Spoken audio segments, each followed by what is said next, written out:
Hey guys, in this week's video, I want to talk about highly sensitive people and overstimulation. This is probably one of the biggest things that if you are highly sensitive, you will struggle with throughout the course of your life because your nervous system is already so sensitive that any type of external stimulation is going to be a lot for you. So whether that's noise, whether that's sight, whether that's certain smells, you're just more prone and more aware of things. And so it can cause your nervous system to feel really overwhelmed, where perhaps your heart starts racing, you might be struggling with anxiety, and people who are highly sensitive are 100% prone to anxiety. So if you don't know how to deal with being overstimulated and what to do, you are going to fall down the rabbit holes of having constant anxiety, of always feeling stressed and not really taking care of yourself in really good ways. And now for the average person, they might be able to deal with a lot of environments that are very stimulating, a lot of noise, a lot of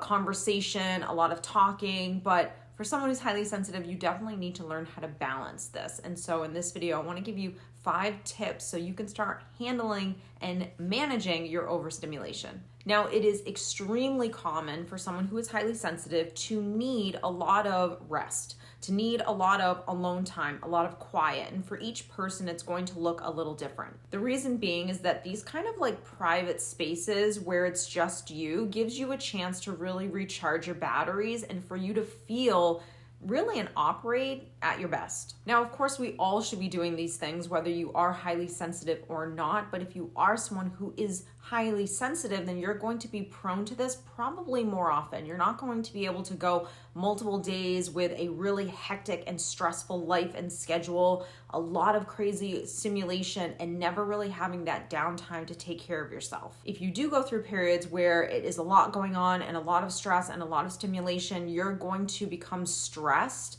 and burnt out and have anxiety, possibly panic attacks more quickly than just the average person. People who are highly sensitive, like I said, are prone to overstimulation, but people who suffer from ADHD, ADD are also prone to being overstimulated more easily than the average person. So if you kind of relate to any of these categories, then this is for you. But when we feel overstimulated, for me personally, growing up, and this was even prior to knowing the concept of being a highly sensitive person. I didn't know I was highly sensitive, but growing up, I was the kid that after school, I had to immediately come home.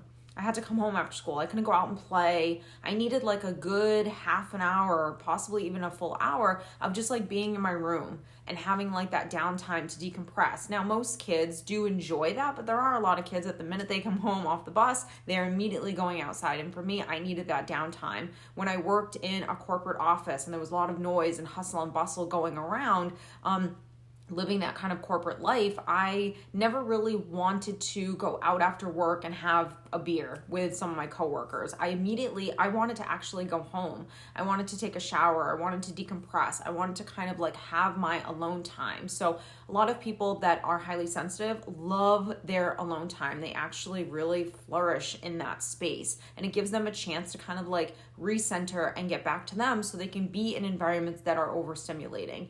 Now, a lot of people love stimulation. It's kind of like what they thrive on, and that's totally cool. But even the average person is going to hit a point of needing to rest and recharge and feeling overworked or overstressed in situations. Now, overstimulation can kind of like vary. So for me, for example, I can walk into a mall and be walking around, and all of a sudden I can start to feel my heart racing a little bit if there's just like a lot of noise going on and if the mall is like really completely crowded.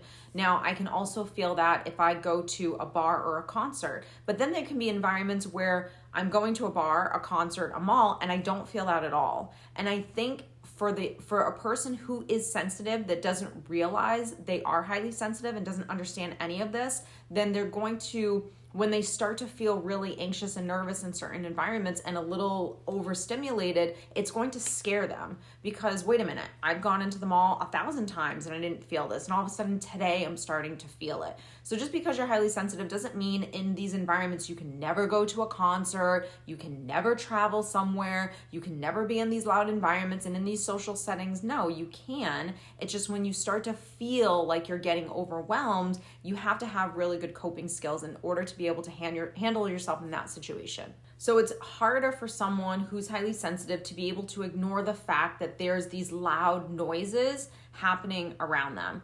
I just went to go get my nails done, and they were doing construction right outside the studio or the place that I was getting it done, and they were literally drilling into the concrete, and it was so loud.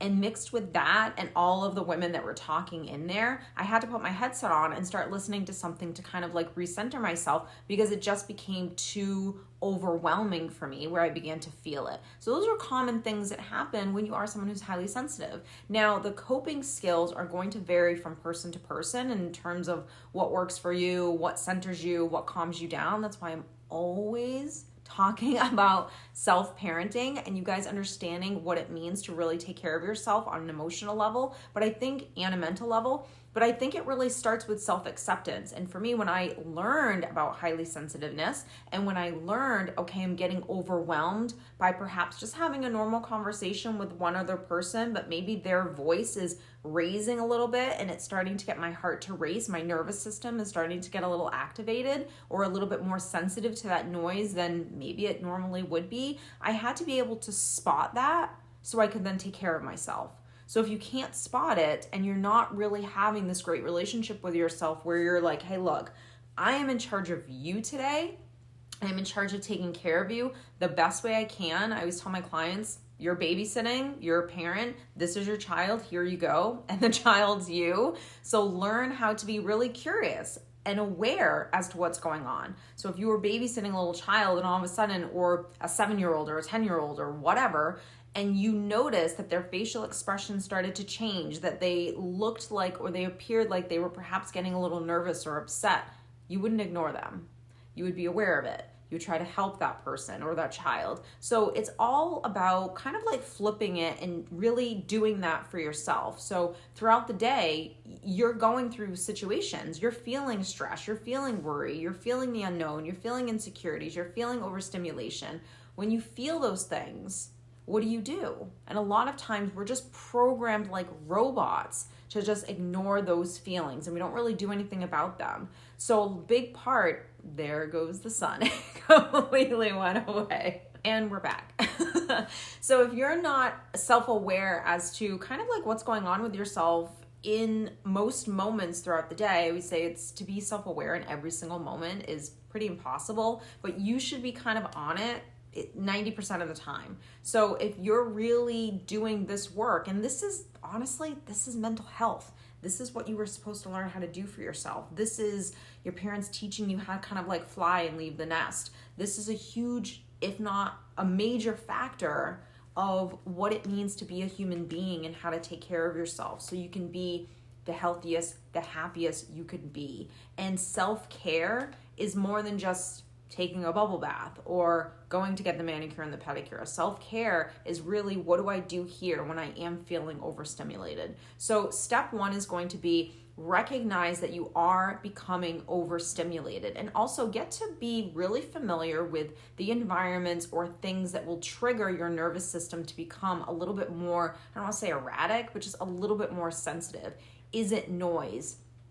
Is it crowded places? Is it when someone raises their voice? Is it, so for you, get to know yourself in that level. So for me, I can definitely list out the things that will kind of get me a little worked up and a little overstimulated. And some of them, I can really talk myself through it. And other situations, I really need good coping skills. So one thing with overstimulation is, screen time. Let's be honest for a second. We are constantly overstimulated in this world that we live in. So things like monitoring the amount of time that you're sitting on your phone, and not really just like during the day. I think it's more so at night, and setting really good routines for yourself is 100% a tip to heal overstimulation. I also think that when you're going through times in your life where you're so focused externally and you're not really focusing on yourself, tip number 3, focus on yourself. Like, you should know the things that calm you down, that center you, that fill you up inside, that make you feel good, that make you feel stable, that make you feel calm. And if you don't sprinkle that stuff in throughout your days or throughout the weeks, you're going to get so overstimulated that you're going to get burnt out. You're going to start having anxiety. You're going to start having panic, because what you're doing is you're actually just neglecting yourself.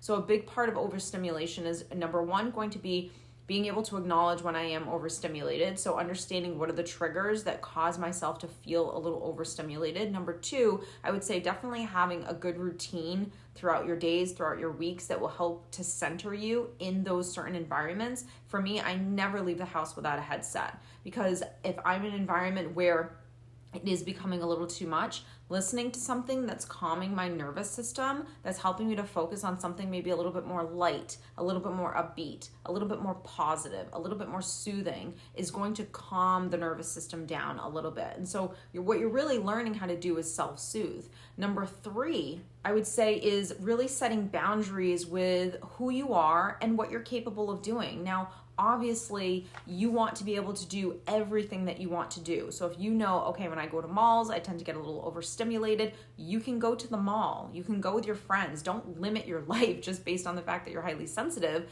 But I would say be a little bit mindful on the fact that if you worked a whole day, let's say you work 12 hours today, or you were traveling all day, when your friend calls you the minute you get home from the airport and you were just traveling all day and she wants to go out to a restaurant with a bunch of people, if you're not in the frame of mind for that, then the answer is no. And that's the boundary. And for me, I honestly never had a problem with this. I was able to know that doesn't really work for me, and that the answer is no. And I never really did things that I didn't want to do. Of course, I had times where I probably was not thinking about myself and did something that I probably shouldn't have, and I felt it later. Or maybe in the moment of being there, I started getting a little anxious because I didn't want to be there, but I was in that environment because I kind of forced myself. So it's all about balance. It's all about taking care of yourself. It's all about kind of like that self-talk and that self-parenting to make sure that we're setting proper boundaries and that we're not going into environments that we're not ready for. If I'm not rested, then I'm not going to do something that I know is going to really exhaust me, because I know I'm going to get overstimulated really quickly. And all that's going to do is probably cause me to feel a lot of stress and a lot of anxiety. I think one of the last tips that I can offer is really about self-acceptance. Like, you have to really be able to love yourself for who you are and not judge yourself. And I think judgment and self-judgment that we give ourselves is probably one of the biggest killers for actually feeling good and happy and whole within yourself. If you feel as though there's something wrong with you for being the way you are, and here's the thing, you're the minority, you're not the majority. So you're not going to have a lot of people around you that are going to understand why you just walking in a mall is making you feel a little on edge or a little overstimulated. And it's so very important to have people in your life that maybe aren't as sensitive as you or highly sensitive, but they at least respect who you are and understand who you are. And that, for me, is just coming from personal experience. There was nothing worse than having a partner or a friend that always made me feel bad for the fact that I was highly sensitive versus trying to be empathetic and understand who I am and not judging me for it. Because the more judgment I had growing up, the more I felt like something was wrong and that I shouldn't feel this way. And I pushed myself in environments that I shouldn't have been in, and I wasn't taking care of myself. So really learning how to accept yourself and own it.